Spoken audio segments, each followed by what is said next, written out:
Second order of business tonight, Commissioner Herb is actually going to switch gears on us tonight. I'm going to turn my mic on, and she's going to come at us as the volunteer appreciation, and Commissioner Herb is now going to be from the Volunteer Coordinating Committee.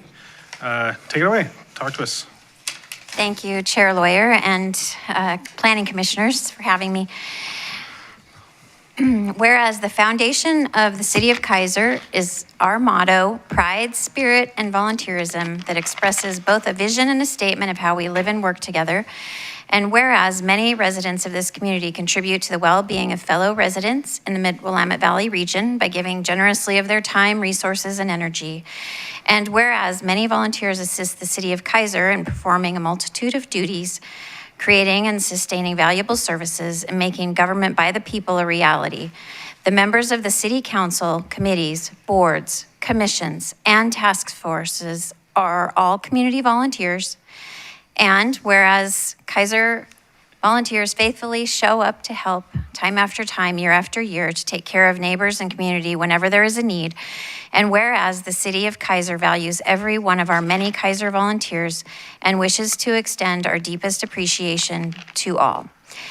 So Kathy Clark, Mayor of the City of Keizer, together with the Keizer City Council, assembled in regular session, proclaimed the month of April 2023 as Volunteer Recognition Month. We ask all the people of Keizer to express their thanks to and join in with the many volunteers who continue to help and serve in our community. So, Planning Commissioners, thank you so much for all that you do, showing up month after month, and all the hours that you put in. And the City of Keizer appreciates all of us very much.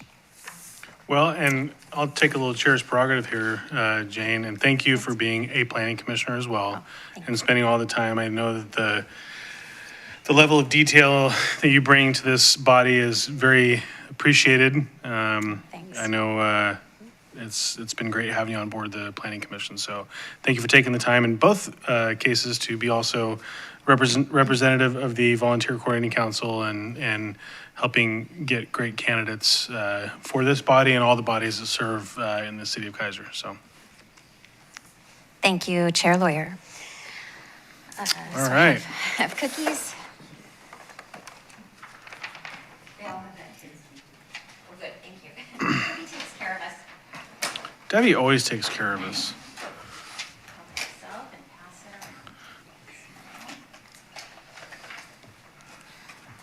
All right.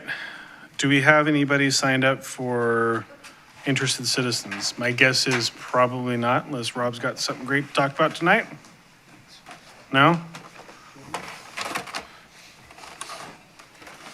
These are great. All right. Thank you, ma'am. All right, so we will move on to agenda item number 5, which is a public hearing. Draft amendments to Keizer Development Codes, KDC, relating to Scrivener. The minutes. I'm just kidding. Wow. I haven't done this in so long that it's like, all right, so. I move that we approve last month's minutes. Do we need to do all the unanimous consent to go back and unscrew the chair's idiocracy? No? All right, we have a motion by Commissioner Herb. Second. Second by Commissioner Saldivar to approve the minutes as presented. Any comments? Hearing none. All those in favor signify by saying aye. Aye. Any opposed, say nay. Motion passes unanimously with 2 absent. Is that right? Yes. Yep, okay. All right. Still no interested citizens unless anything's changed in the last 30 seconds. All right. Now, we'll go on to agenda item number 5, the public hearing. Draft amendments to Keizer Development Code, KDC, relating to Scrivener type corrections, accessory dwelling unit standards, and cottage cluster standards. I will open the public hearing at 6:05. Take it away. Thank you, Chair Lawyer and Planning Commissioners. I hope you guys are having a wonderful evening. Your packet is kind of thick, but I think it's going to go fairly quickly. Substantively, we have a few sections that we want to point out and kind of walk through. But in your packet, I just wanted to point out that the packet of pages is like this thick, but my staff recommendation to point out what we're actually doing is only like a page and a half when you take away the spaces. So you're welcome. I tried to kind of dole it down. So what we have tonight is we have quite a few sections of code. There's 1, 2, 3, 4, 5, 6, 9. Yep, 9 sections of code that we're proposing for amendments. The majority of those are kind of that low-hanging fruit we talked about back in February in our work plan. We'd identified quite a few different scrivenery type of errors. And so a bunch of those are that. Basically, section 1.103, I'll just kind of walk you through. It was a mistaken reference that didn't get caught when we changed our historic resource section. Used to be called the historic landmark overlay. Now they're called historic resources. So we need to correct that.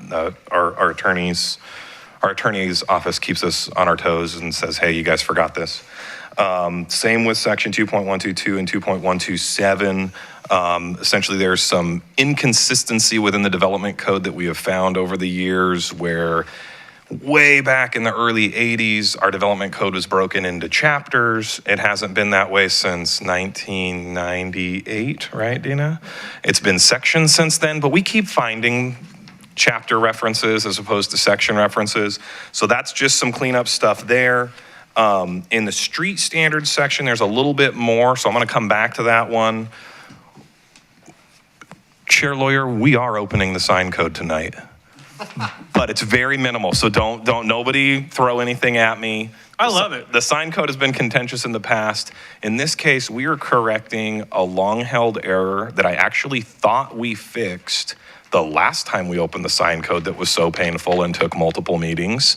And that is that we have a reference in there currently. There are some chapter section mistakes, but we have a reference in there about LED signs, electronic message center signs.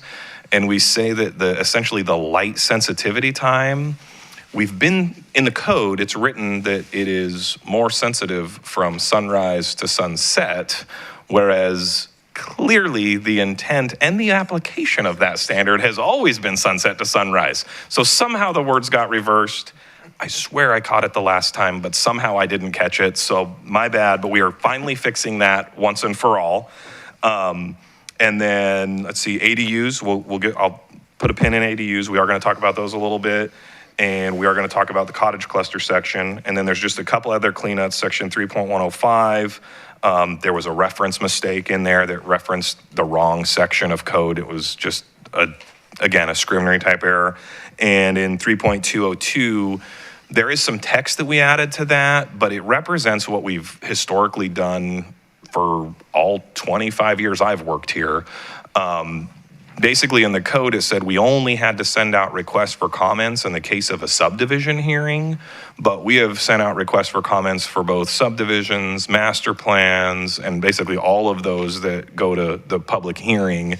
It's more than just noticing it in the newspaper and posting the property, but we also corrected that partitions are included because we've always sent those comments to neighbors of partition properties as well. And the code technically didn't require us to do that, but by practice and by what we feel is appropriate for our community, we've chosen to do that, so we are now making that actually in the code, so we have to. So those are those. So with that, if there's no questions on the scrivener type errors, go for it. I knew it. I told somebody Jane's going to catch something for us. Well, on that very first one, the historical resources. Yep. Would you then change that HLO to HR or something? So page, it's right, first page. Yep.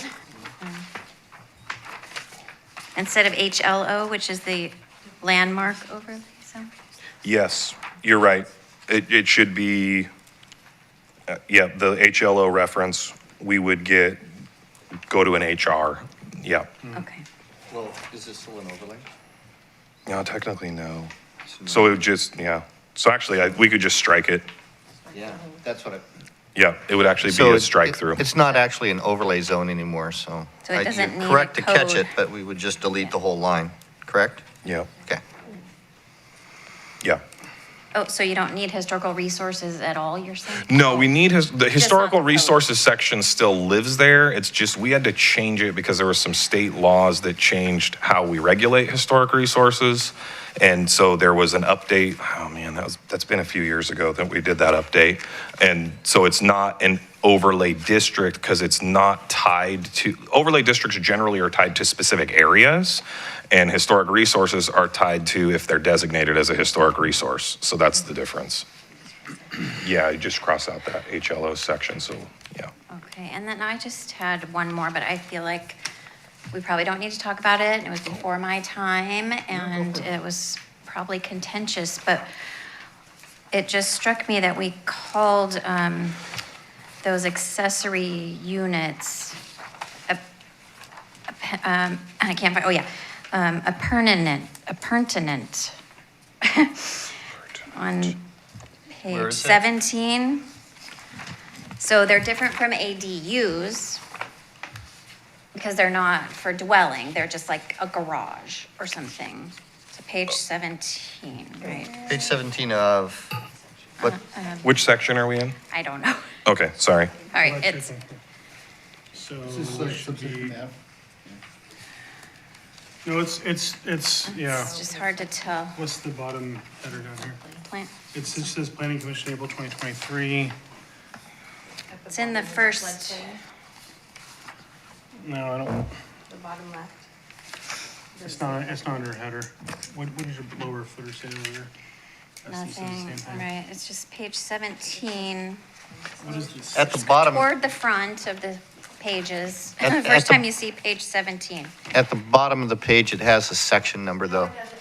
Oh, I got you. So it's section 2.122, where it says appurtenant and then paren accessory So, structures. yeah. Yeah, Relief from elevation or floodplain requirements for Right, so residential and they're different non-residential from structures. ADUs, which I Yeah. realized later in the packet. Yeah. I was like, why are we calling this a weird name? And then I thought, well, maybe it's to just distinguish between the Yeah. ADUs, because I'm always an advocate of plain language. Sure. So that everybody can understand. And it also, when you're saying it aloud, it sounds like you're saying apartment, Okay. you know? And so another synonym could be auxiliary, though. I mean, this Yeah. could be not that important. no, I It just think- struck me. Yeah, I think it's absolutely fair, Commissioner Herb. I'll give you the history on it. So Okay. I will say that this is a particular section of the development code that neither Dina or I particularly enjoy. It is our floodplain overlay zone. We did have to change it some years ago because of an audit from our FEMA rep. And they said, hey, you need to update your floodplain overlay zone. It's not compliant with the state law. And we chose to go forward with kind of the state's model code. And there are some things in it. There would be no problem with, we could strike the appurtenant and use accessory structure as a term. I don't think that would be a problem. It basically means the same thing. I might have to defer to Counselor Johnson here because he wants to say something. Right, well, Shane basically said what I was going to say. The state required us to make these changes. I'm not certain, appurtenant is a term of art in the floodplain nationally. And so I'd be reluctant to change it unless there's a real concern about it. It's kind of a weird term, but I think it was there because that's what the state wanted. Yeah. If the commission wanted to change that to accessory, then I'd want to double check that that's okay with the state before we did that. May I ask you, Counselor, what does that mean, an art term? A term of art is like one that's just specific to a particular kind of field, in this case, the floodplain people. Appurtenant means connected with, which is another term for accessory. And I think the reason it's like this is they wanted us to say appurtenant, and we wanted to make sure the word accessory was there. And so that's why you see the parentheses. So I think that was the Yeah. reason for it. Good to know, thank you.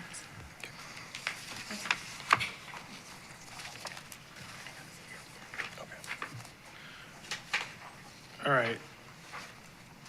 Am I still on? Yeah. All right, any other questions or thoughts? So are we okay with leaving For it the as it Scrivener is stuff? for, okay. Well, yeah, if there's no other questions on the Scrivener type errors, I'd like to jump forward to section 2.302, the street standards section. And it's a pretty finite change, but I wanted to make you all aware of it. It's specifically, there's two changes we're making in this section. One is a reference change, but the second, which is 2.30208, sub A.5, we talk about accessory, or not accessory, access easements. Yes, sir. Take a beat, let everybody catch up if you Yep. can. Yeah, that's page 12 of that section. Street standards. 2.302. Wait, don't- The old one, the first one that came out was just page 11 of that doesn't have the. What? Is this private access easements? Yes. So this is what you're looking for here. This is 12. See, this is 12. Yeah. So if you printed yours out. It begins with triplex, quadplex, cottage cluster Yep. Yeah, it is. in blue. 2.302. Okay. page 11. So if you have the one with the page numbers on it, the most recent one that Debbie sent out, is section 2.302, it's gonna be page 11.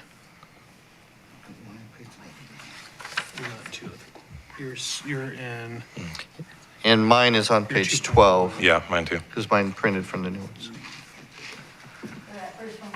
We had a formatting issue with that, and Debbie had tried to call me, and I wasn't at my desk, and she needed to get it sent, and then I saw it, and I was like, oh, shoot, and so we had to resend it. So you can blame it on the Shane. all right, everybody where we need to be? I think so. Commissioner, Herbert, you got this part? Last in the race.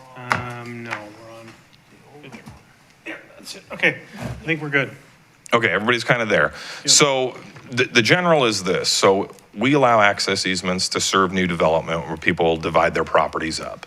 And we've had a clear standard for years that says you can have up to 4 lots when it's single family or duplex development. Because previously that's all that we allowed in the residential zone. And if it wasn't a single family or a duplex, it was considered multifamily or commercial. But as y'all know, when we went through our House Bill 2001 stuff, we no longer consider certain things multifamily that we've always considered them. So what we ended up with, as we moved forward after House Bill 2001 was in place, and we've had a few partitions that have already been approved, and people start coming in going, I want to build a triplex on this, I want to build a fourplex on this, because the lot is big enough, and I'm allowed to do that now. It created this weird vacuum of the code wasn't very clear on whether or not they could even access that on an access easement. Now, the state was pretty clear that said you had to allow them when the lot sizes were a certain lot size.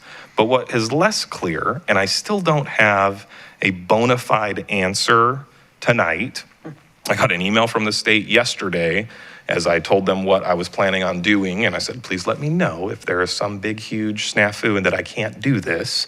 But based on input from the fire district, where fire code still kicks in certain development types, regardless of what House Bill 2001 says of what we have to allow. It says we have to allow it, but how we allow it is still regulated by things like the building code and the fire code. So there's this weird conflict that happens with the access standards. So what we are proposing to do is to couch triplex, quadplex, and cottage cluster the same way that we have always historically treated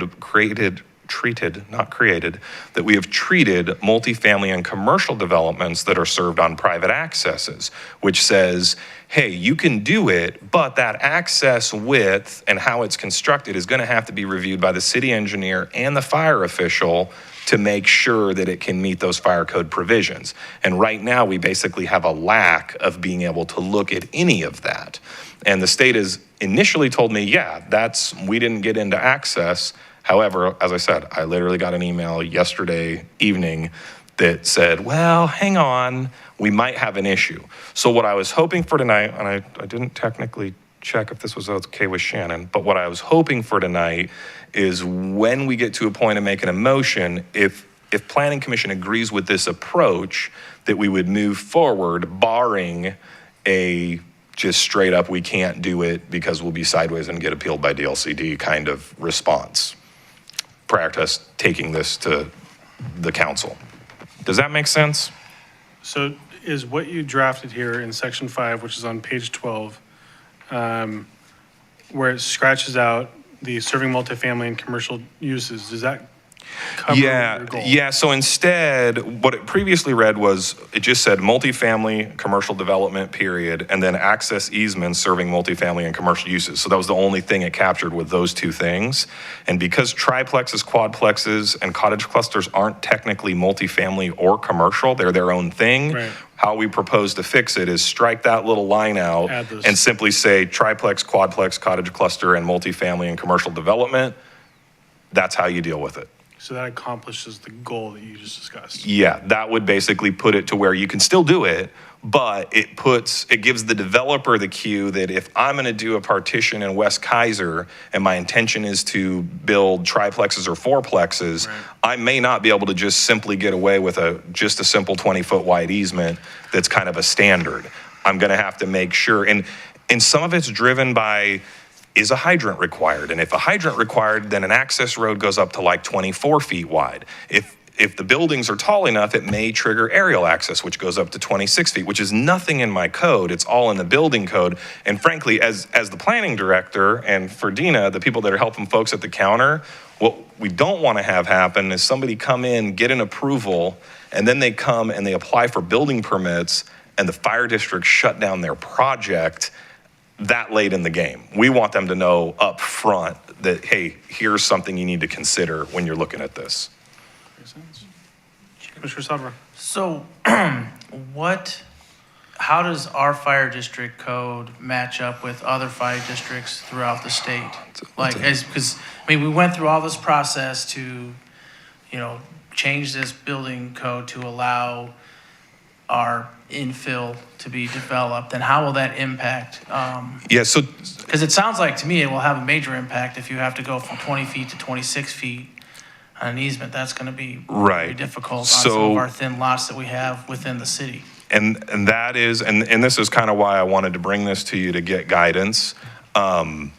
I don't have a good answer for you, Commissioner Saldivar, because I am not the keeper of the fire code or the regulator of it. Right. They're also, the thing that House Bill 2001 all it could deal with was land use.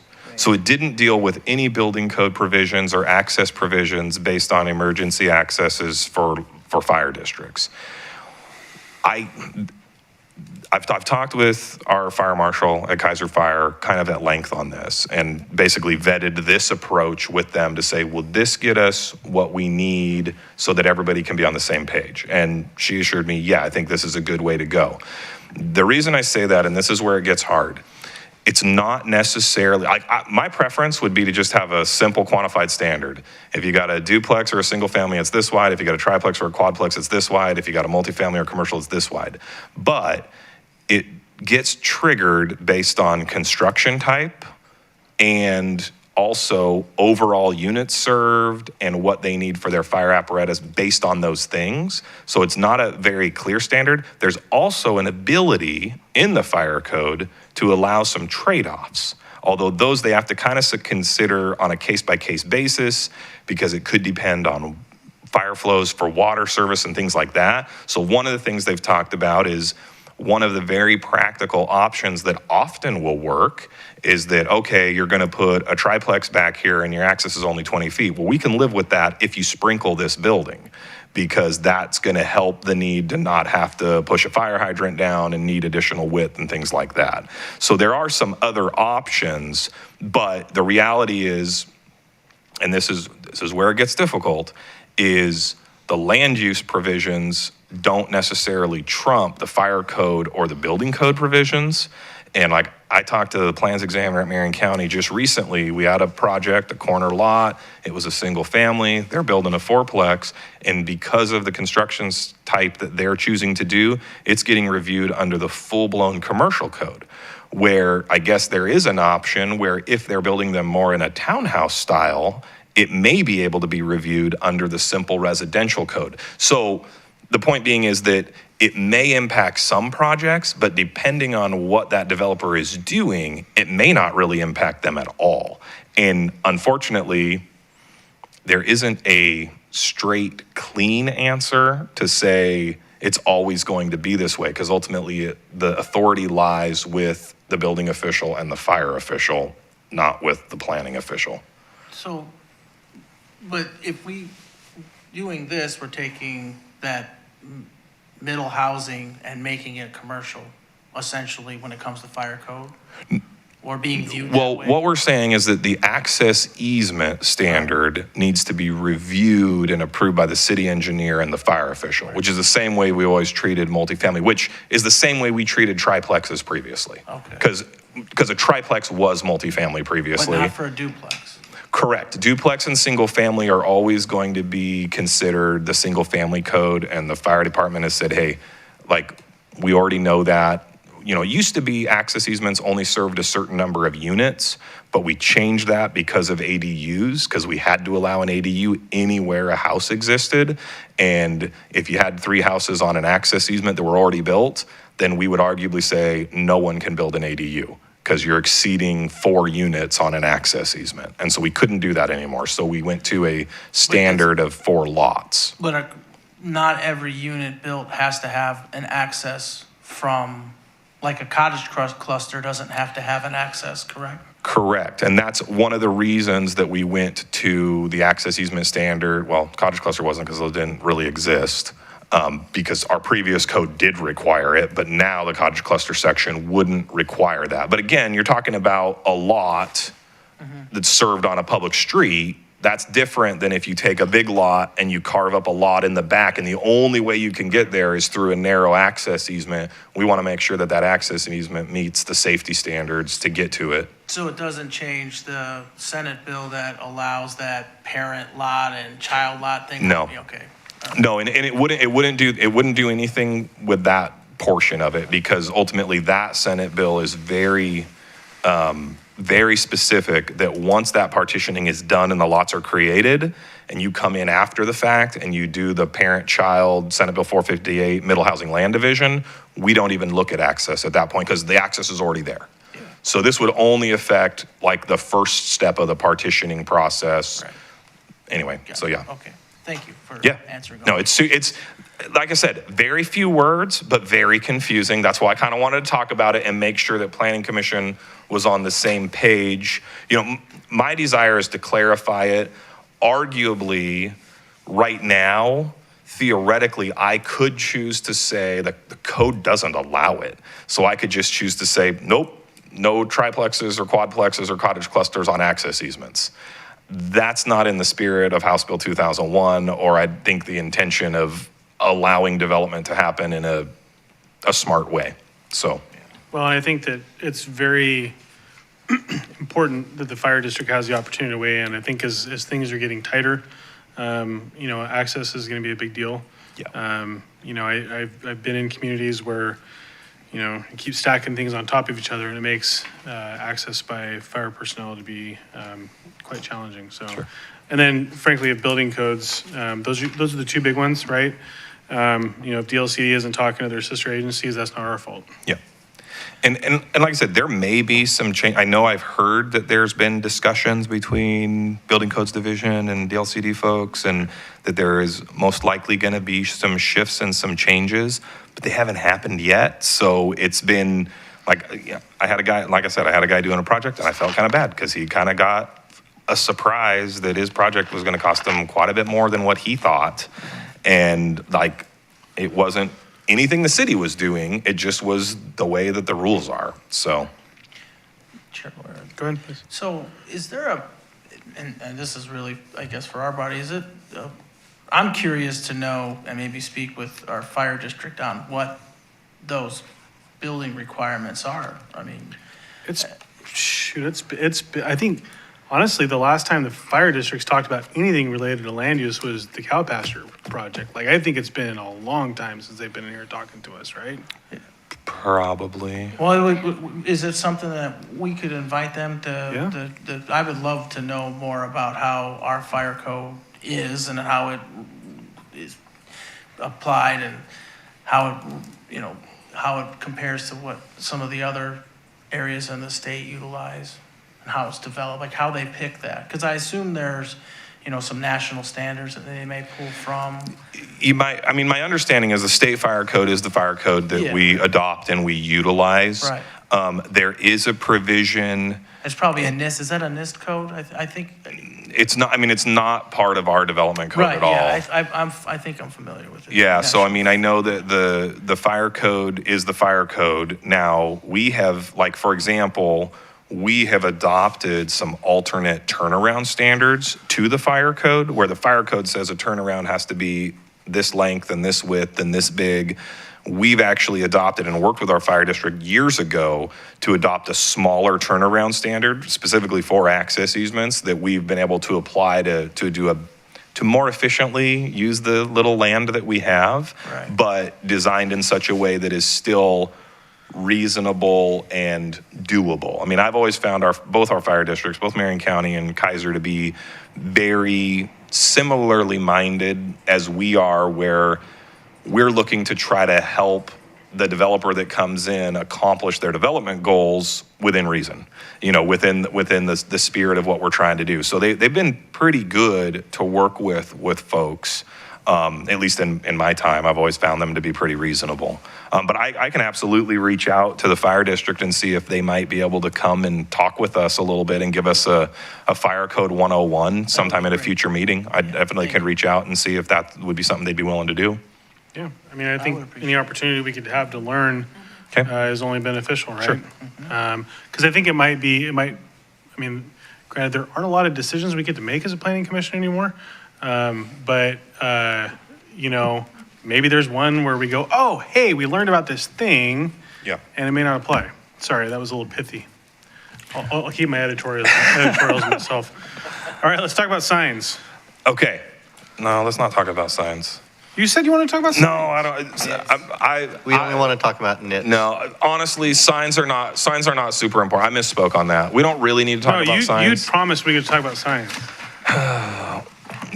Honestly, the signs Where's the changes. slideshow? The sign, no, we're not. I don't have a video. I don't have flashing signs to show you or any of that. That's Nate. That's all Nate. The city attorney's having flashbacks going, no, no, no. No, honestly, I did misspeak on that. I really don't need to talk about signs much. The change that we're proposing there is simply changing some of the chapter to section references and fixing that sunset to sunrise to put it Specifically based off the Naval Observatory. Yeah, well, that was Shannon's ad. I read that and I'm like, He said, Did you like "Hey, that?" I need." I said that had to have been the city attorney. 'cause Yeah, no, that was- only a really good lawyer is going to come up with some Yeah, really great definition. apparently it's in our park rules, and I may or may not have I taken remember care that. of a park and kicked people out just that when I looked and I was like, oh, it's sunset, it's dark, it's time to go. That's I never knew that was in our rules. So yes, I learned something on that, and the city attorney did add that so that we define what sunset and sunrise is. I thought it was just on the iPhone. Like both Dean and I thought that was just when we pulled up our phone, that's what time it was, but I learned something new. So So- the specific citation, and I love this, I'm just going to read it because it makes me very happy.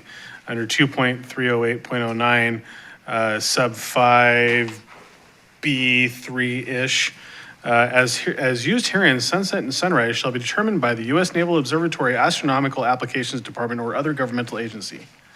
I love that. Anyways, I don't know. That's all Shannon. So yeah, really, we don't need to talk about signs unless you all would like to talk more about that. Okay, sweet. So I do want to talk about accessory dwelling units. So section 2.403, kind of getting towards the tail end of your packet. well, let's back up. Okay.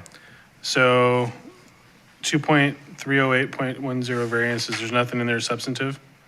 No. Okay. Great, because there's a House bill that's going to screw that all up anyways. Uh-oh. Go ahead. 2.403. Yes, ADUs, our favorite thing to talk about here at the Planning Commission. We've talked about them a few times. We are proposing some changes to the ADU section that do make a difference of how we apply our standards. And so I kind of wanted to walk through those, make sure that. This is the garage thing? Yep. Okay. Primarily, it's the garage thing. There was a few other tweaks that we found, one of which that Dina very importantly pointed out to me that, hey, when we did that, we're going to have to change more sections because it's going to mess up our references. And I was like, oh, you're right. So right off the bat, we've called this thing shared housing facilities because that's what it used to be called. And we kept it that way. And really, we should have changed it to accessory dwelling units a long time ago. We didn't. We drug our feet on it. And now what we find when we're actually helping homeowners, property owners, developers, they want to find the city's accessory dwelling unit section and they can't. Because nowhere in our code does it say accessory dwelling unit. So kind of right off the bat, we'd like to just call the thing what it is, which is an accessory dwelling unit. It's what the state calls it. It's what we call it practically. That is going to require us to change essentially all the zoning sections. One line that says shared housing facility needs to now say ADU. So that's in the RS, the RM, the RL, every zone. We didn't have that before you because Shane didn't think about that. Dina thought about it. The packet would already out, and I said, well, we're going to have to tell them and have them give us a So we have to do motion. this again. Well, no, we won't have to do it again because that's kind of captured by generally the recommendation you make to council that says we're recommending approval of these changes with noted changes and additions. And so this would be one of those additions, which is we'll fix it before it gets adopted at the council level and before we have the next public hearing. So that's the first one out the chute. Unless somebody has a real reason why they don't want that, we would like to go ahead and just fix it and bite the bullet and eat it and get it done. So The only, and I'm just going to ask this question. go for it. Housing facilities, is that a utility or services thing? And the only thing I'm concerned about is UT, and Yeah. with some of Where our are you reading? UT areas still potentially being on dwelling, on septic and or wells. Yeah, and it's not, it's honestly, For the to transition, use sorry. Shannon's term, which I didn't know was a thing, I think this was a term of art Okay, great. in our code. The reason is prior to House Bill 2001, this section had more than just ADUs in Got it. it. It included ADUs, it included duplexes on corner lots, and that might have been it. But because we allow duplexes everywhere, we got rid of that, and the only thing that this section regulates are ADUs. Got it. So that's all that it is. So For the we're record, proposing. UT is urban transition, Yeah. and that's our area that skirts the very edge of the urban growth boundary, where historically they probably didn't have city services, so they were either had wells or septic systems. So that's the reason I asked the question is because when I see facilities, I'm thinking, oh, well, that's Yeah. maybe infrastructure, but No, okay, it's a good question, just, yeah. So in this one, in that first paragraph, we're changing a couple little just tweaks of the language, adding a little language about in conjunction with a single-family dwelling, because there's been a lack of clarity with House Bill 2001 provisions. A lot of folks are under an assumption that, oh, I can put a triplex on my lot and I can build an ADU. And we clearly, as a planning commission, that was one of the things we discussed as a planning commission. And planning commission gave the direction from a policy perspective that said, no, we think that ADUs is an option, middle housing is an option. There's a bunch of different options, and that's what we're interested in doing. Also, the definition of an ADU, which is in our definitions section at the beginning of the code, clearly spell it out that way. But there wasn't really a tie-in in the section that people pick up at the counter or look at online. Right. So it's created some confusion for folks, and then we have to explain it, and then we feel like government red tape people because we're jumping them from this section to that section to that section. So it's that first little part is just strictly to provide some clarity. Under the attached accessory dwelling unit section, again, we are getting rid of where it says we're permitted as a special use. That's a given. That's the only way that you get to this section. But there's just a few little clarifications, like we're clarifying the fact that you get one ADU unless you're in the RCOD, and then it's subject to those standards, because in the RCOD, you can have both, the River Cherry Overlay District, you can have both an attached and a detached, but that's not a zone specific, that's an area specific. So we added that reference in there. And then we also changed the language to talk about habitable space because we have a definition for habitable space in our code. And there's been some confusion on, okay, excluding garages and accessory structures, we're just going to say, what's the habitable space when we're looking at those applications? So that's pretty basic and straightforward. On the next page, under E, design, We are proposing to change the language there. Previously, we had a provision that said, hey, if you're doing an attached ADU, so you're converting or you're adding on to an existing house, you're gonna have to have a certain number of design standards as outlined when you build a brand new home. For the most part, not a big deal, except there was a lack of clarity on whether or not just that little section would have to have those design standards or the home would have to have the design standards. And furthermore, there are some areas in town where we have older homes that may not meet our current set of design standards if a brand new home was being built. And we feel that it's appropriate. What we're recommending is that we shift the way that we look at that and say, hey, it needs to essentially match the exterior of that existing home with an attached ADU. We want it to be incorporated in and look the same. And if you've got 2 design standards instead of 3, or you've got 4, it doesn't really matter. We want it to appear the same as the main home. So that's kind of why that change was proposed. And Dina, jump in if I'm mis-explaining or if you have more to add. Does that make sense? And this is again for the attached Yeah.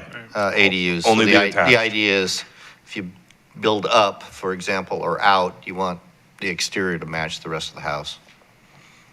Yeah.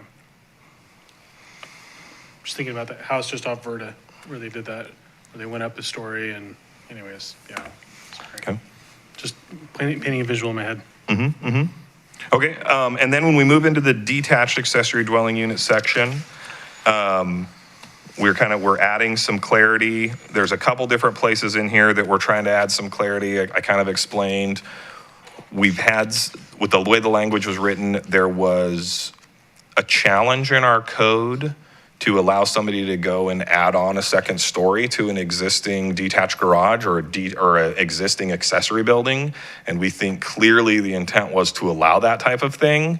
However, the way we were measuring square footage before, we talked about 750 square feet. We had a guy who, we had language for conversion of an existing shop building, but we didn't have language for somebody coming in and building a shop off the bat and saying, you know what, I want to build an accessory building in my backyard and I want to put an ADU on top of it. Seems like you should be able to do it, right? Well, the way we were calculating square footage, we couldn't really do it because it was either an accessory structure or it was an ADU, and you couldn't really have both. So we literally had a guy in town who said, okay, well then I'm just gonna build my shop. So he built a shop, he built it tall, and then he got his final permit on his shop and turned right around and applied for a permit to convert his shop to an ADU, which was allowed by our code. And it was just honestly, working for the government my whole adult life, I was like, this is classic. I don't like this. We should fix that. So with some of these changes that we're proposing, that's kind of what we're trying to do is clarify that you can do that. So like I said, there's a couple little simple changes, but where we get into that under E, where it talks about area, we're specifically changing how we're looking at it and saying, hey, we're looking at the habitable area, and that the non-habitable areas, would be treated with accessory structure standards. The one other thing that came up in my review and reread of this, actually today, getting ready for the meeting to remember what I sent you guys. The one thing we don't have in here, and I do think is important to add, the way that we're changing this habitable space thing, when we measure square footage and somebody comes in for a detached building, a lot of times somebody wants to have a covered porch as a design feature and keep you out of the rain to walk in the front door. Or maybe they want to have a rear patio cover. And we have my predecessor, we had a couple that came in, and sometimes people come in and they don't propose anything and they're just putting in a box and, it's small enough it doesn't matter. But we had a gentleman that come in that he had designed his floor plan and he was at 725 square feet of habitable space, actual living space. But he had a 50 square foot front porch on it, which kicked him over the 750 overall square foot of building, theoretically. And my predecessor made the determination that said, hey, if you're under 200 square feet of unenclosed but covered porch or patio, we're not going to count that towards the 750 square feet. It's clearly not habitable.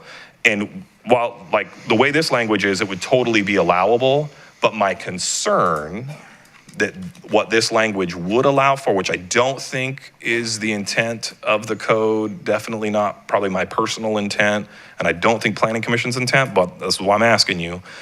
The way the language is written now, if somebody came in and said, all right, here's my 750 square feet of habitable space, and I am building a 500 square foot covered patio outdoor living space that's unenclosed, they end up with a 12, 13, 1,400 square foot building footprint that has a much larger impact to the neighborhood than I think what was originally imagined by accessory dwelling units. So it's my recommendation. It didn't get in here because I didn't think of it until after the fact. I think that we should add a top end capped for covered but unenclosed patios or porches. And my recommendation would be to cap that at 200 square feet, because generally with a single family home, that's how large you can build a patio cover and not have to get a building permit. And you can do a 200 square foot covered patio. That's still big on. It's 10 by 20. I mean, yeah, that's big on 750 square feet. So, I mean, right. And I mean, and that would include both your front and your back. So, I mean, like, and it could be a smaller number. Like, there's not a magic number. Just having no number would allow an avenue for somebody to come in and go, oh, here's my 750 square feet of living space. And we're not living in Southern California, so probably nobody's going to do it in Oregon. But you could legitimately build a huge roof structure and have a massive portion of it open to the elements, and it wouldn't count towards our square footage cap. And like I said, I don't think that's what you all would want to do. If it is, I'm okay with it, and the language could stand. Yeah, I know you got something. So you said you want to take 200 and include the front and the back? I mean, isn't a design standard, if we wanted to have an ADU, wouldn't we want to incorporate a front covered? I mean, we're talking like a 5x5 area in the front. I mean, like, that doesn't. Yeah.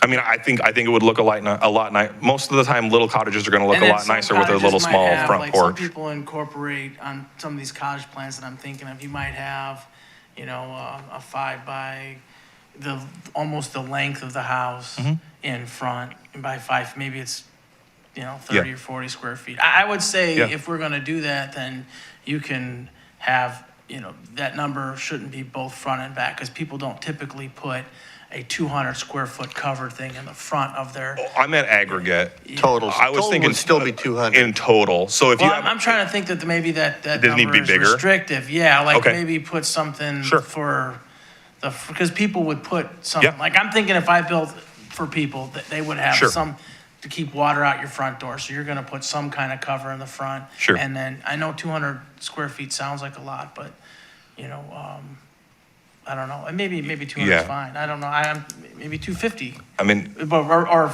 Sure. 50 front, I don't know, I don't wanna be too restrictive. Yeah. But- Well, my concern, I think, I'm not opposed, like, where I go on this is like, if you build a 500 square foot ADU, and then you have 200 square foot of, you know, cover area, I mean, that's a significant amount.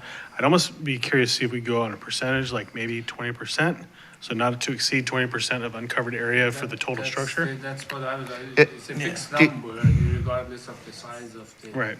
dwelling. The reality is going to be that 20% would be 750 square feet, you're not going to see very many built less than the maximum. I mean, an ADU, if that's what if you're Well, going to. yeah, but my thought is, I mean, if it's 750 square foot structure, they'd get 150 square feet of covered area that they could apply to the structure, whether it's front, back, side, or whatever. But that would be their, you know, so it's not 200, but it's also not. I don't think 200 is a problem. My thought is it's just kind of easier to have whatever the commission ends up with is just a square foot calculation rather than trying to do a percentage of the ADU. The other thing too about the ADU is, I mean, we're allowing, someone could attach a triplex to their unit if they have 750 square foot lot. And is there a limit to how much they could have covered if they did that? no, just go to the underlying zone. So 30% lot coverage. The roof footprint, Yeah. that's really, I mean, you could just build a triplex and Yeah. have, I mean, you know, 2,000 square foot covered area. Yeah, and I think, so, I mean, I'll offer this, like I said, I would prefer a hard number because it's easier for people to understand. Just as far as, hey, if we're going to allow this many square feet for covered porches and patios in aggregate, or if you want to have a different number for, you can have a 35 square foot or a 50 square foot front porch and a 150 square foot back porch. I don't really care what the number is, other than I do think it would be good to have a solid number. The percentage is hard. We've applied some percentages in the past, and it just gets very confusing for folks. And then it's like, oh, well, now I shrunk my building plan a little bit. Oh, shoot, now I got to change this plan, and I got to change this element as well. I think from a perspective point of view, I do think a covered front porch is a nice design feature to have on cottages. Right. And I think most people are wanting to put those in there. Now, generally, as I said, my predecessor, we've kind of like turned a blind eye to these when they're just these smallish porches and said, hey, no building permit would be required for this anyway. We'll kind of let it ride. Now, as far as the rear porch goes, it does depend on how big the structure is. But I'll give you a real world example. I have a 1,500 square foot house my wife and I live in. We have a 12 by, well, it's not even quite 12. We have basically 170 square foot covered patio for that 1,500 square foot house. So, I mean, my house is twice as big as a cottage can be, or a ADU, not cottages, sorry. I'm gonna confuse us. But so my house is technically twice as big as an ADU can be. So I mean, in a lot of ways, I think that the 200 square foot number is not a bad number to go with. If you guys wanna up it a little bit or lower it a little bit, I'm totally fine with that. Like I said, I don't have a dog in the fight other than when I reread this, I went, ooh, I didn't think about the fact that the way we changed this to address the other square footage measurement stuff, it technically opens up a loophole for somebody that wants to build a huge outdoor living space and create a roofed structure that's 1,500, 2,000, however big they wanted it to be. So. I think I had Commissioner Herb and then Commissioner Burson. Okay, thank you, Chair Lawyer. I was just going back to what you said, Shane, do we need to put that cap on it? I mean, is anybody really going to do such a thing that you're saying? And if they did, why do we care? Why are we trying to restrict people when they probably won't do it anyway, but Sure. why would we care? I'm going to, I guess, answer that question, because, I mean, if you were the neighbor, I mean, that's really where the problem's going to come in, where, somebody builds, they cover their whole backyard, with an ADU, but I liked Commissioner Saldivar's comment, like, let's not worry about the front, because like I said, who really is going to build a 500 square foot entrance into their home? It's 750 square feet, but the back, I think 200 in the back, and we just leave it at that. I mean, because you already said you want the design features similar to the house, which most houses have some type of cover coming into the front door, so the weather doesn't just come in there. So I guess that's what I like your 200 number, but I just want to put it in the front, I'm sorry, in the back, and not really worry about the front, because. Okay, and I mean, I think that I can work with the city attorney to craft that appropriate language, as long as I have the direction from Planning Commission. If, by consensus, you're all in agreement and it makes its way into the motion, we could easily craft language that would clearly exempt covered front porches from the 750 square foot cap and carve out an allowance for up to 200 square feet for a rear covered but unenclosed patio or porch, if that's where the commission wants to go. Commissioner Salver? I thought that's a very good. Yeah. I just wanted to comment on Commissioner Herb's thought on why do we, what you mentioned neighbors, why do we have, what is our concern about that? Because I don't think someone would do that. I don't think you'd build 700 square feet and a 500 square foot covered back, but what is our concern about that? Like, say someone has a half acre lot or a 0.4 acre lot, so why is that because we allow them to build an attached 3 more units to their house. Like, we allow that now. Right, and I'm not saying that I have a concern with it, but this is something that because I'm proposing a change to the way we have historically calculated square footage, that the planning commission gave direction on, hey, here's the code we're adopting. I felt it necessary to point that out to you all because as it has stood, we've basically said, however big that building footprint is, that's your 750 square feet. Including the covered area? Yeah, that's technically how the language was written. And as I said, the planning director, previous to me, Right. made an exception in a couple of cases to allow some small covered front porches. But we had a gentleman that came in, he had his deal designed, and he actually ended up having to modify his floor plan in order to accommodate his porch early on in the early days. So So reading this, the Yep. addition of the habitable space makes the 750 just the habitable space, and then anything beyond that cannot be habitable. So there's no existing number associated with that. right. You're asking us to consider whether or not we want to include a number Yep. to that, but you're not at this time suggesting it in your proposed edits. No, in my look at it, I did not think about this particular scenario when we wrote it. I was focused on, instead of looking at the total, Yeah. we wanted to look at habitable space because this is where we talk about area, but later in this section, we're gonna talk about a second story. And that's really what our focus was. The problem we wanted to fix with this was the fact that I had a guy who literally had to jump through weird hoops to do something that was allowable but wasn't allowable by the code. And that was something that I felt like that needed to be corrected. And I told you the other story we had more recently, we had a property, they have an existing detached garage, but because of the way we measured area previously, they were not able to put a second story addition on that existing garage and ended up plopping down a 750 square foot ADU right next to it.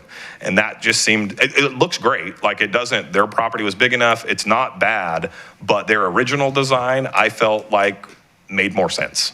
And we figured out a workaround for them, but that's something that I kind of told them. I said, hey, when we revisit this section, your original plan, I think that's what we thought could happen until you get into the nuts and bolts of applying the code sometimes.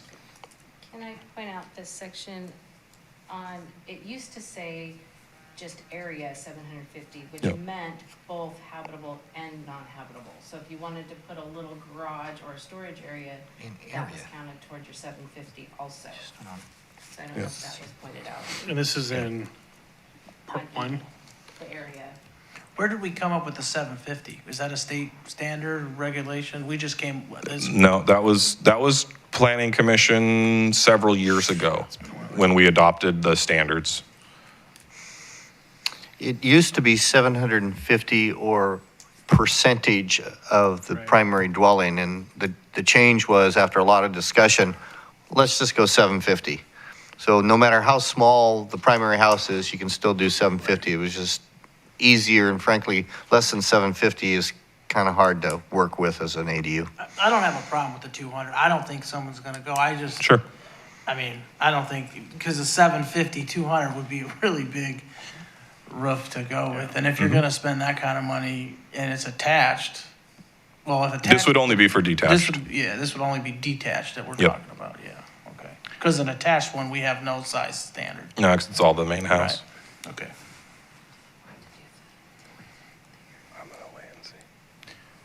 Okay, so I just want to clarify, Shane. So as the language is written right now, 750 is just the habitable space, but there's nothing that addresses the non-habitable space. Correct. Are you asking us to put a number on that? Or to consider putting a number I'm on asking that? if you want a number on that. Okay, so if we choose not to put a number on that, what is that number? There Whatever. is no There's no number. number. That's the point. It'd just be meet setbacks, meet lot coverage, and all of that. So the concern, and I can't remember which commissioner expressed it earlier, is that somebody could have a 750 square foot ADU and a theoretically 2,000 square foot patio. Right. And it'd be covered, and that'd be kind of out of character with the neighborhood perhaps, if that's what the concern would be. I don't, Because habitable area is defined in the code as actual a room, like in a structure, not So a covered patio wouldn't count as a habitable area. Right. All right, so there's not a problem. It wouldn't, someone could build a 200 square foot covered patio attached to their 750 square foot ADU, and we would allow that happening right now. Right. The question is, do you want to limit it to 200? Because right now there is no limit. I don't think we need to do anything. I mean, how many ADUs do we have right now in the city? I think we built 7 this last year. Yeah. There's probably, Dana, do you remember how many we have? Remember how many Like, just there might be as in many the as 20, 20. maybe around 20 so far. So yeah, I mean, and like I said, I felt it was important to bring it up because I can't just say, oh yeah, this is no big deal. This isn't a change at all. It is a change. And yeah, but if there isn't a concern from planning commission, I think I'm fine with moving forward with the way the language is. Yeah, I personally think the language as presented is fine. Okay. We're trying to pack everything as much as we can into very small spaces. Part of my brain is like, maybe, but I'm like, also, no. So I think we stick with the language as presented. That's just my personal Perfect. feeling on it. Sorry, that took way longer than I thought it was. My bad. I know I added some confusion there. No. I'll kind of just roll through the rest of the ADU section. In the next little setbacks and height section, we're proposing that we just have it be a Well, flat. Oh, yeah. Before we move on, Yep. so I heard we're kind of consensus along the way. Commissioner Burst and Commissioner Avisham, do you have any heartburn on that? I don't have any heartburn. I just think I'm probably not with the crowd on this one. I mean, I would probably put a number on that. And I think the 200 you came up with, a 10 by 20 covered deck or porch, I think is pretty reasonable for a 750 square foot building. But if there's, then I'm also for the flexibility. So I'm okay with what you guys want to do there. I'm fine. Okay.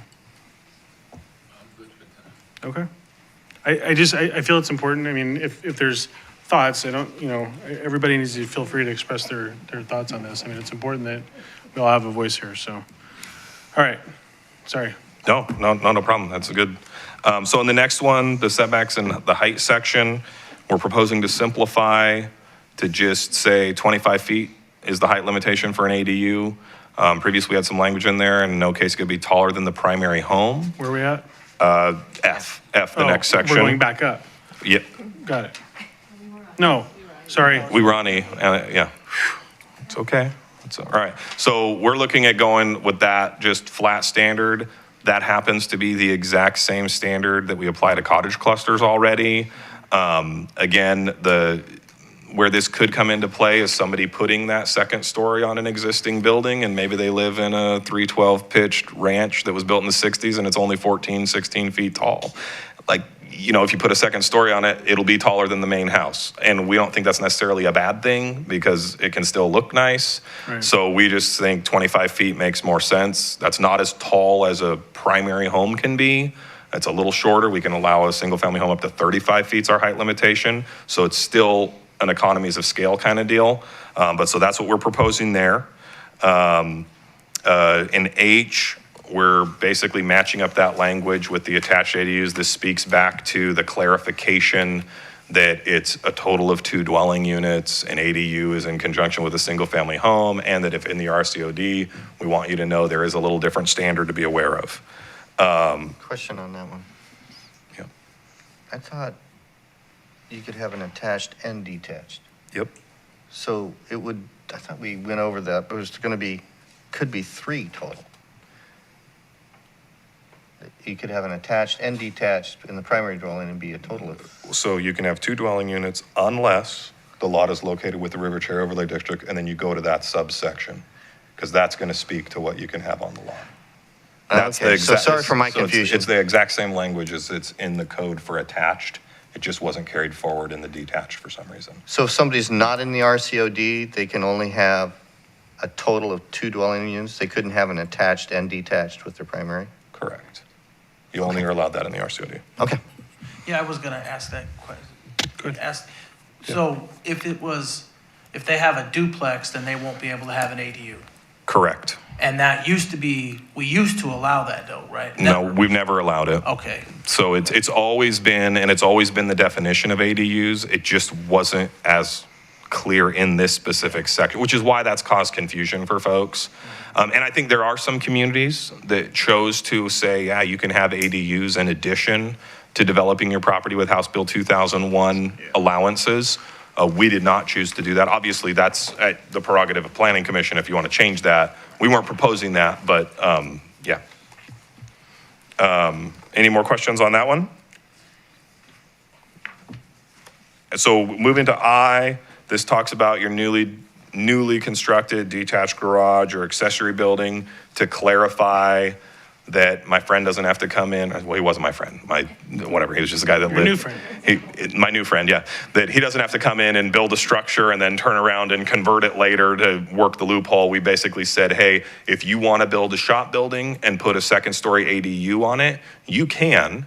But what we are proposing is that they would be held to the same standard for the building footprint as they would for an accessory structure. So if they've got, generally an accessory structure can be 600 square feet in a residential zone. So if they want to build a 600 square foot shop building and put a second story ADU on it, they can do that. But they wouldn't be able to build a 750 square foot shop or an 800 square foot shop and a 750 square foot ADU on top. We want to be clear that we're going to consider that and regulate that as we would any other person building a shop in their backyard or their side yard. So that's what that section speaks to. I have a question. Commissioner Burson. Thank you, Chair. So, why 600? For accessory structures, Yeah, that's been our standard since 1998. so why can't we grow? Oh, I mean, if you go Yeah. to a second story ADU and you're gonna say you want to do that, that's 750 right there, so. I mean, it'd be funny, you'd have like a 600 square foot and a bigger top story. to get- yeah, no, I mean, practically, probably they wouldn't do that for cost of construction. They'd probably have a I'm 600 just square saying, foot 600 ADU. 600 square feet seems small, for a shop or, like I said, if you want. I mean, you can hardly get, what, a couple cars in there, that's about it. I mean, it's 20 by 30. Standard garage is like a 20 by 20 or a 22 by 22. So it's bigger than a standard garage is normally 440 square feet for a two-car garage. We ever talked about increasing that? There's been discussions. There's been people that like that idea. I will tell you just from a historical context, I mean, that standard's been here since I've worked here. It's always been that way. One of the thought processes that previous commissions and council have talked about for accessory structure size is that generally we have been a city that has a limited amount of land. And so when we are planning for primarily the land within a city is kind of intended for housing purposes and job purposes, right? And so if you allow really large shop buildings to dominate residential neighborhoods and eat up a lot of land, the likelihood of that land being used for possible housing gets limited. So that's, I think, Right, we have that now, we have big lots, like I said, we have lots up against Clag Creek here, where there's shops on Sure. those, on those places that are well over 600 square feet. Yes, and they were all built before 1998. Yeah. The largest shop that's been built since 1998 is 720 square feet, which is a minor variance, and we have encouraged several people in my time working here, when they have a large lot and it's not really prime for redevelopment potential, say, hey, minor variance, we can probably support that, and I've done a handful of those. But yeah, the 600 square foot number, I didn't make it up. I mean, that's something that Because if, the other thing you could do is you could build a house and you could attach a yep. 3,000 square foot garage to it. Yep, and we have encouraged people that is an opportunity for them. Of course, they're going to get taxed a lot different on a shop building than they are an attached garage, and it's going to cost them a lot more to construct it. But yes, I have a guy who's a car collector that built a 6-car garage up north like 15 years ago because that's what he wanted to do, and he would have preferred to just build a giant pole barn. Now, it looks a whole lot better for the neighborhood the way he did it, but that's kind of the history of the standard. Like I said, if that's something that Planning Commission wants to revisit down the road and give staff some guidance, we could bring something back on that. Isn't there a provision if you do not have a garage in your house, it's 750, right? So Yeah. you could have a 750 garage and a 750 ADU if you don't have a Yeah, garage on your dwelling unit. Yep. Yeah. yep. We do allow a larger, if you don't have an attached garage, you can have a little bit larger accessory building. Commissioner, Well, I kind of agree with Commissioner Burson. if we pulled the 600 number out of the air and we pulled the 750 number out of the air, they don't really have, any reasoning, it doesn't sound like, but why can't we just match those? So then the 750 accessory dwelling unit could be built like you're talking about, instead of making it be 600 to match the bottom. That clearly is something that you can choose to do. We do not have the accessory structure section in front of you for review or changes, but I don't know, guys, we did the work plan in February. Nobody told me that's what they wanted to do. I don't know. No, I think there's an answer that I don't really like, probably, and Shane, please correct me if I'm wrong, but I think if the powers that be that determine the future of urban growth boundaries and all these other things take a look at it and say, oh, well, you started increasing all these other allowances, and you're not being efficient in terms of the use of the land for people, then they could potentially raise that as an issue. Would you agree with that? It's possible. And I see this as continuing to be a trend with some of the legislation. I mean, we're continuing to make lots smaller, and the ability for any kind of accessory structure to be built in general is going to be basically going away. I mean, we keep building storage unit complex to accomplish, the needs that we would normally just put in our own backyards. But Right. yeah, I mean, I don't disagree with the concept. I just think that, is that 150 square feet, is that something that makes sense to open up? I will offer this. So the way the language is written in this section is it is referencing our accessory structure standards. Right. So if you're building an accessory structure, and this is if you're choosing to build an accessory structure and put an ADU on the top floor, Right. and you're going to build that, because my guy who went through the loophole, that's what he did. He built a 600 square foot accessory structure that was tall, and then came in after the fact and got building permits to put a floor in it so that the upper portion became his dwelling unit. And I mean, frankly, 600 square feet is still a pretty big ADU. Prior to the state changing our ADU standards, before Shannon's example, it used to be we allowed ADUs that were 25% of the primary home, and that was it. Right. So ADUs were like, 300-400 square feet most of the time. That's where we settled on the And that's, yes, and, and the state, there's some places, and actually, Dina mostly, we looked at a bunch of different cities to talk about the size of ADUs, and both of us feel that we kind of like our standard. It's clear, it's easy to understand, it's just, boom, this is what you can do. Salem allows 900 square feet, but they also have a caveat that it can't be more than 75% of the primary home's habitable space. Albany allows 900 square feet, but it can't be more than 50% of the primary homes. So you're doing like multiple calculations for everybody. So like when I look at that, I'm like, man, I think our 750 is kind of like a good, I think the planning commissions that considered that when that was up for consideration, I think they did a pretty good work on that. We went through a variety of different percentages. We did, at the and time. I think Commissioner Duran Councilor Duran was still on the planning commission at the time. And at one point, we had a gentleman come and he asked us to go up to 900 square feet in planning commission. That wasn't too long ago. That was a few years ago. And planning commission said, we're not really interested in that, because is that really an accessory dwelling unit anymore? Or is that just another house you're building? And I think that's the trade-off is now with middle housing provisions, if somebody wants to do more, they have other options to do more. They can do a cottage cluster, they can do some other things. So, but as far as the question on the shop goes, Commissioner Burson, the way this language is written is if Planning Commission chose to change that standard in the future, this would just marry to that new standard that you changed it to. Chair. Please. So that was really kind of my own point, was not talking about, I think the ADUs is fine at 750, but having that shop be at 752, because we're talking about two-story shops. Right. Like your person, if they had the option of building a 750 and having a 750, they probably would have done that. I know, because whoever's built a shop out there, they always know it's never big enough to fit all the stuff in. So, What? you always run out of space in them. So anyway, that was really what, and I don't think the 750 is a bad number, but on that shop or that's what I was just proposing, was raising that, but if we did that in the future, it would just tie in with this, so that's fine. Okay. And I'm just going to ask one question. When these shop slash ADUs are constructed, both are constructed to building code standards for dwellings? I don't know how dwellings are dwellings. Right. So, yes, but even when you build a new dwelling now, garages are a little different than your habitable dwelling space. So, it's a sort of. I'm just,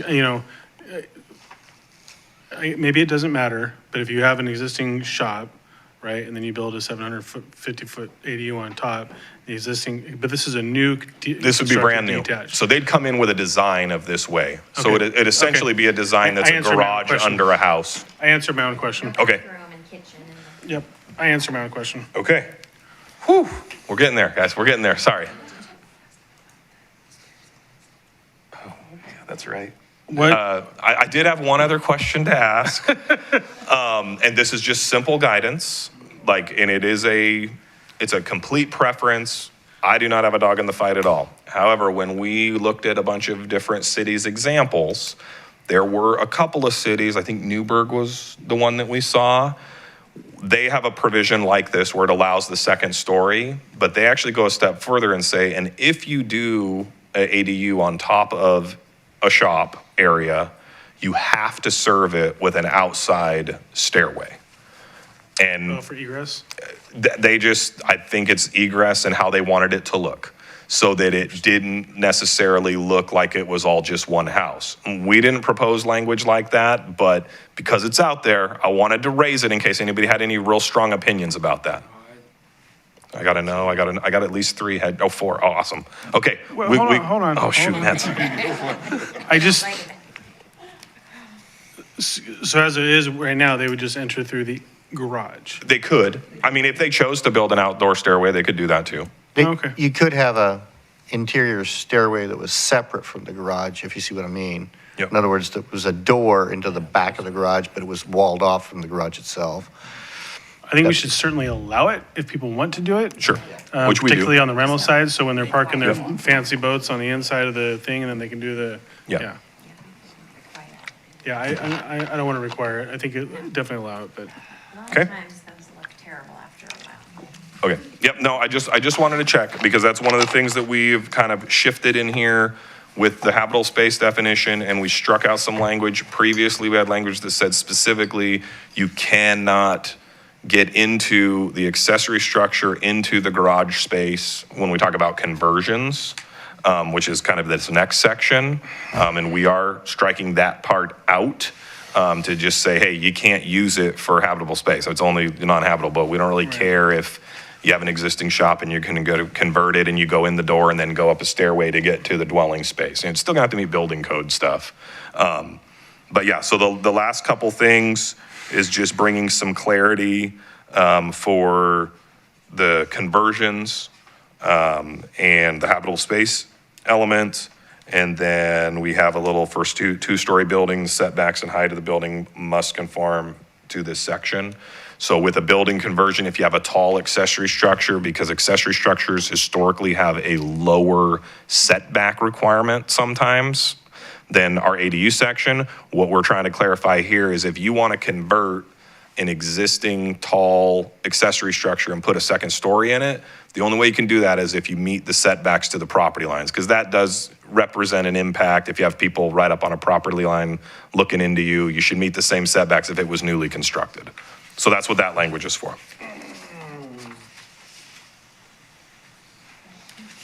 No? Okay. Yeah. So what are those differences? I'm sorry. Well, it's So I going see here to, 3 feet is for the shop. so with an accessory structure currently, setbacks are What's the based. ADU? Oh, for an ADU? Yeah. An ADU, for a new ADU, it's going to be 5 feet or 10 feet for a two-story structure. Okay, so instead of being 3 feet away, it'd be 10 feet away. Yeah, but an accessory structure, so So this gets a little bit confusing. An accessory structure, No, you're fine. well, again, we're talking about a conversion. So the accessory structure is already there. They're not building something new. There's already a shop building or an outbuilding that's in the corner of your yard. Right now, what our standard says is that the setbacks from that structure to the property lines are based on the wall height of the building. So at an 8-foot wall, it's a 0-foot setback requirement. 9 feet, it's 1, 10, it's 2, et cetera, et cetera. So the taller the structure is, the further away from the property line it's gonna have to be, based on wall height, or if it's a gabled end, the peak height as it faces that property. What we've said historically with ADUs, if you already have an outbuilding in your yard and you wanna do an interior conversion of that and turn it into an ADU, go for it, regardless of the setbacks, except for if you're closer than 3 feet to the property line, so you're one of these smaller, short guys, you are gonna have to get a maintenance easement and, well, what does it say? How does it say? Yeah, basically a maintenance easement so you can continually maintain it. The other thing is building code would say if you're closer than 3 feet, you're gonna have some firewalling issues that come into effect. Now, as that structure gets taller, it gets farther away. What we're saying with this language is if you have that taller structure, but it doesn't meet the setback requirements of an ADU, we don't think you should be able to convert that into a second-story apartment unless you meet the setbacks. So that's what we would look at. Or that's what we're proposing. But if you think differently, I strike things out with my pen. I have no problem with that. Are you just messing with me? Huh? Nothing? No? Good? Okay. Okay, guys, last section, cottage clusters. This one's really straightforward. We had 2 provisions in this section about height. One said 25 feet, and one said 25 feet or the height of the house. Now, I swear we corrected these because I caught this the first time I read it through. We had the consultant working with us doing our drafts. They missed one of them. I'm gonna blame them because they're not here. Probably is equally my fault. So the first little change we have is clarifying that, yes, a cottage cluster is allowed up to 25 feet. It's just, that's what it is. We're not getting into get a tape measure out and figure out how tall your house is too and all of that. We're just saying 25 feet. The other piece of this that we're changing is at the very end, where we've added language to include detached accessory dwelling units. So we had language in there that said, hey, if you want to do a cottage cluster on your property, you've got an existing home. That existing home isn't going to be oriented towards a courtyard because it's going to be oriented towards the street. And it's probably not going to meet all the requirements of a cottage because it's maybe too big or whatever. But we have said that that main home can be one of the cottages in the cottage cluster development. So essentially you could have the house and then 2 or more additional small cottages in the backyard. So what we've added here, because it wasn't super clear, if somebody comes in and say there's somebody that took advantage of the ADU standards, we have, like I said, we have about 20, maybe a little bit more that have been built since ADUs started getting built more commonly. And somebody comes in and says, I've got this ADU back here. It meets this specific setback standard, which for a 1-story might be 5 feet from a property line. Cottage clusters say a rear setback is 10 feet, 5 feet for a side property line. And they say, I want to convert this cottage, or I want to convert it into a cottage and add another cottage. So instead of having an ADU in a house, I'm now going to do a cottage cluster. We want to make a path forward so that they can do that because we think it makes sense.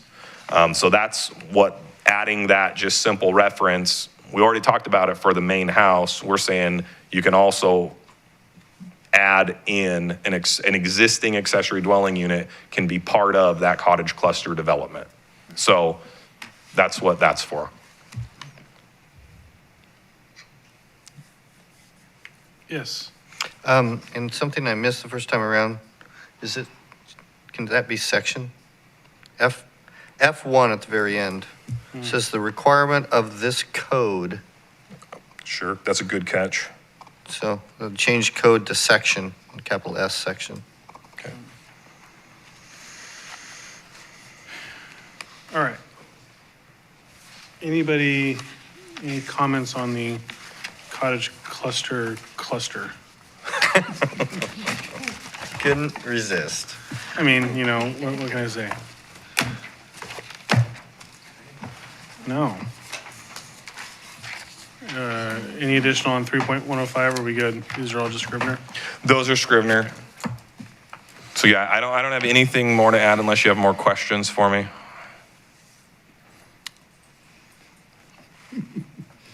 Nothing?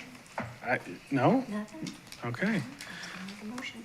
Well, let's, I don't know, I feel like we should keep this open for at least another 20 minutes or so. This has been fun. I haven't been around y'all in a while. Okay, we will close the public hearing at 7:24. Chair? Yes, Chair Lori, I don't think you asked if anyone wanted to testify. should I reopen the public hearing then? Nah, I guess you could reopen and ask, or you could just ask and then reclose it. So does anybody want to testify on this? Yeah. And if you do, I'm very happy to reopen the public hearing. Thank you, City Attorney Johnson. No? I mean, this is riveting stuff. No? It is riveting. Okay, well, we'll remain closed since I'm off my game tonight. I apologize. All right, we're closed. Nobody wants to talk. We're good. So what do we got? So I think the intended motion that you're looking for is as amended, correct? Because we have a Correct, couple yes. small, Yes. and then Recommendation to council. as amended, go forth and be brilliant. Yeah. I make a motion that we send to City Council the proposed text amendments and recommend approval with the modifications that we discussed. Second. Okay, we have a motion by Commissioner Herb and a second by Commissioner Avishon. Any discussion? No? All right. All those in favor signify by saying aye. Aye. Any opposed, say nay. Motion passes unanimously with 2 absent. That was less of a cluster than I thought it was going to. Two times. More of one. 2 than I times. thought. Did you want me to read Oh, all my of those goodness. sections? No, I really. Yeah, we didn't read all the sections. Like, why didn't we read all the sections? Just kidding. Like the legislature does. Well, no, because Shane used to draft it with like every single section, and we used to do our motions like that. But I was you must have let Dina do this I one. was trying to make it easier. Keep letting Dina do the work. It's much easier. Punchy tonight. All right, I am sorry. Any additional new old business? I have one. Please. So if anybody has not filed their statement of economic interest, feel free to call my office. During the day, we're frantically trying to answer those phones, but we'll get back to you and make sure we help you get filed. So if you have any problems, it's due the 15th, it's a Saturday. You say, well, state employees don't work on Saturday, but the system is open on Saturday. So it is due on, it's not like taxes, it didn't move to the next week, it's due on the 15th, so. Anybody not know what Commissioner Burson's talking about? Your statement of economic interest? Just making sure. Everybody's good. Okay. Yeah.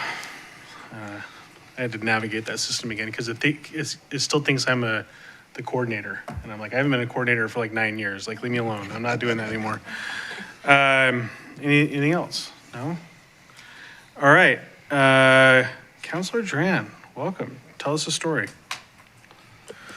Well, I don't have much, but at the last city council meeting, there was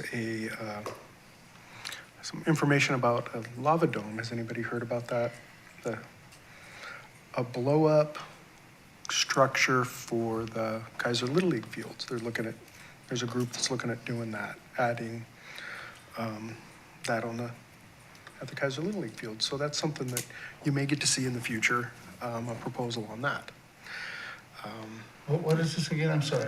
It's a blow up, or I don't know how you'd A call it. golf dome, like an. Air-supported Air, membrane structure that would cover, as proposed, 4 Little League fields to make them all-weather. They would do artificial So they're gonna turf. play indoors now? They would do artificial turf for those fields and then Lord. put And the pretty Grassy substantial Capital World's gonna membrane have structure. Artificial turf and indoor baseball for kids.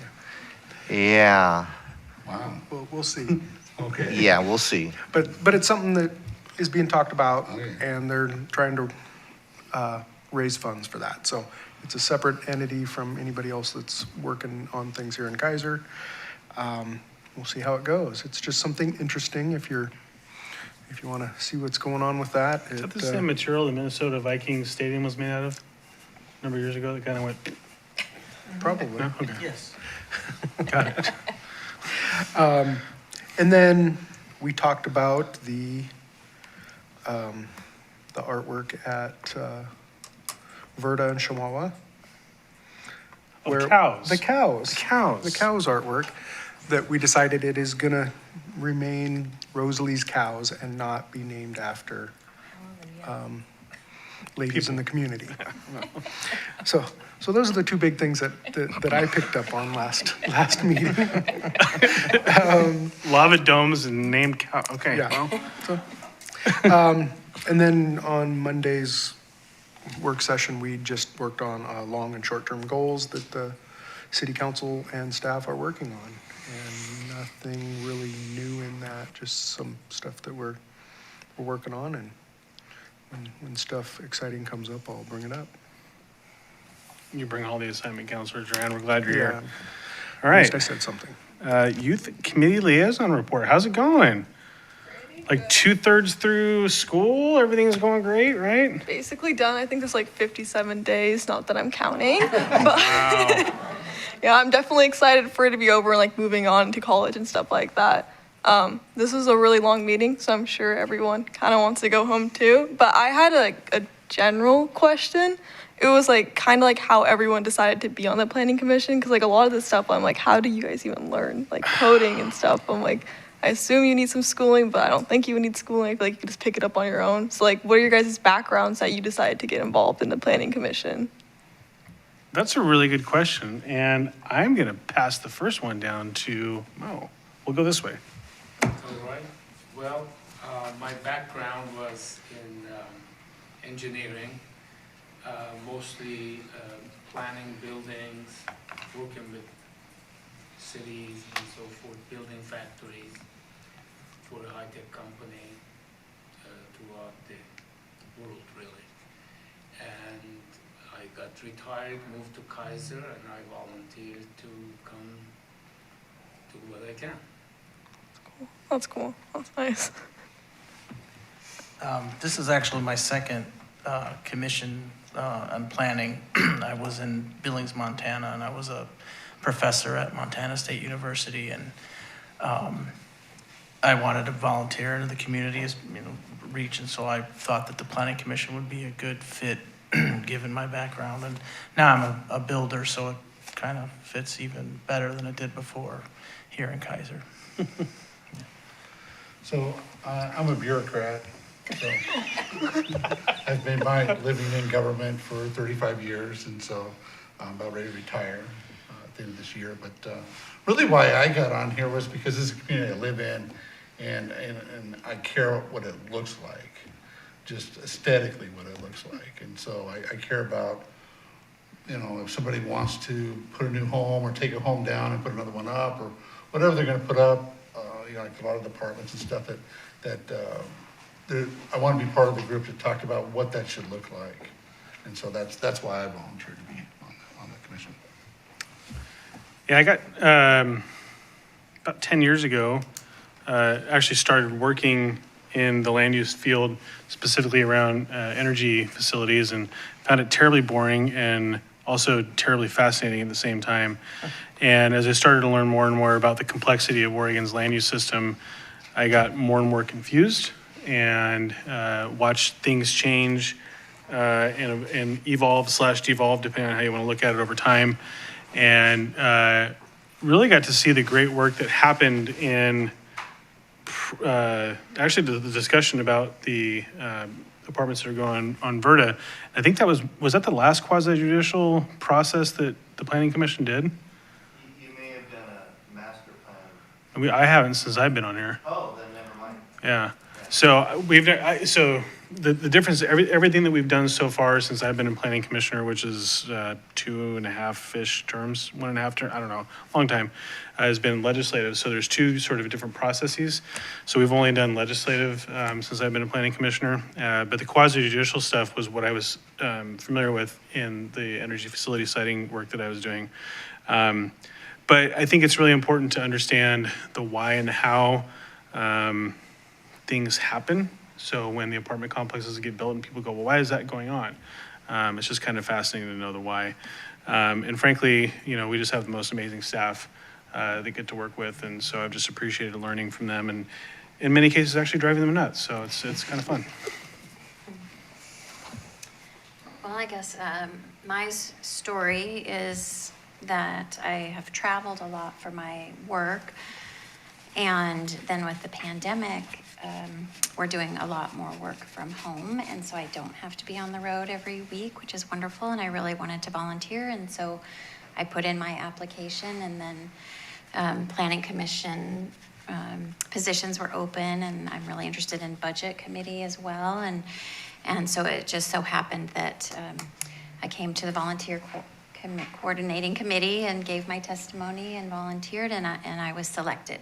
So I don't really have a background at all in this kind of thing, and so I've just been reading a lot and learning as we go. And we had a training the other night for all of our, I don't know who all was on from here. There was a woman over in Maupin who's on their county, I think she's their county planner or something. And the city paid for us to go if we wanted to attend this training. Is this not sounding familiar to people? No, I remember hearing about it. The LOC training? Yes. League of Oregon Cities. Yeah. Okay. Right. So I attended that, and what was quite interesting to me is our group here is an advisory committee to the city staff. And so we are so lucky that Shane and Dina and Shannon know all of this stuff, and they actually handle the work with clients and people, builders, and that kind of thing. Whereas other planning commissions around the state, they're actually in front of, looking at projects that builders are bringing to them and having to make decisions down at that level. So, I would think Needed that a a lot, planning commissioner in that kind of a city would need to have more background Yeah, so than for us here. When I was a commissioner in Billings of about a city of around 100,000 people, we saw every subdivision of every piece of land within the county, the city and county. And so our meetings regularly went to 10 o'clock at night, and we met at a minimum of 3 times a month for the meetings. And the public hearings were, depending on what subdivision was coming in, were quite contested. And you might have 150 people waiting to have their 5 minutes of speaking. It was way more involved, and having a background. That commission was mostly realtors and developers. Was it paid? No. Oh. We got lunch. We got dinner. dinner. We got dinner. But that was what it was. It was quite a commitment, and the learning curve was steep. And there wasn't. I came from the university, and I happened to have a background in construction. So, but there were people that weren't, and it just took some time to learn and pick it up. But yeah. Great question. And actually, we'll pick on Councilor Duran because he was a planning commissioner before he was a city councilor. So do you want to? Yeah, so I don't know, 12 years ago, I started on something like that, planning commission. I was on for 2 terms, and then I was off for a little bit, and now I got stuck back on. Yeah. But I wanted to get involved in the city, and that was something I was interested in. I'm a builder, and learning about what happens behind the scenes has been interesting for me in my field. So it's been just getting to learn what happens in the city, you're probably gaining a lot, even though this may not be something you're ever going to be involved in again, work-wise or anything. Getting to see how the city runs from the inside is probably going to be a big benefit for you. Great question. Okay, that was informative. Wow. Okay, it's kind of cool. You guys all come from like different little walks in life, but y'all come together onto this commission and do good things for our community. Yeah, because like I feel like I learned a lot. Like every once in a while, like even like the apartment stuff, like I would tell my friends, I'm like, yeah, those are apartments, and I feel so smug about it. It was nice. Well, and I think one of the things I appreciate about Keizer is we do encourage youth to be involved in all of our committees. And so it's really important because just that awareness and that ability to talk to your peers and stuff, and say, oh, I know a little bit about that, or I don't know, I'm going to call Shane or Dina or Shannon, and they'll, definitely provide you a lesson on what's going on there. So that's great that you're engaged. That's awesome. Oh, All right. Oh, and additionally, I did already ask some people in our National Honor Society to apply for next year's Great. commission, so hopefully we'll have more people. So Well, and I would certainly invite him to the next meeting. I think that provides a wealth of knowledge in terms of, maybe what they want to actually get into. yeah. Or maybe not. Yeah. You're only the second youth liaison I've had on this commission, and so it's been great having you. Get you for 2 more months potentially, but yeah. All right, council representative, since Commissioner Hutchins isn't here tonight, I'm happy to do it unless anybody feels strongly that they want to go on the 17th. Huh? Mr. Chair, Sarah said that she'd be happy to switch with you, and then she can do your stint in June. Great. Probably won't have one in June, but I don't know. No, I'm teasing. All right, well, we all heard Commissioner Burson. Get your SEI completed, commissioners and counselors, by April 15th. If there's no other comments, witty statements, remark, we will stand adjourned at 7:41. Good evening. I give this.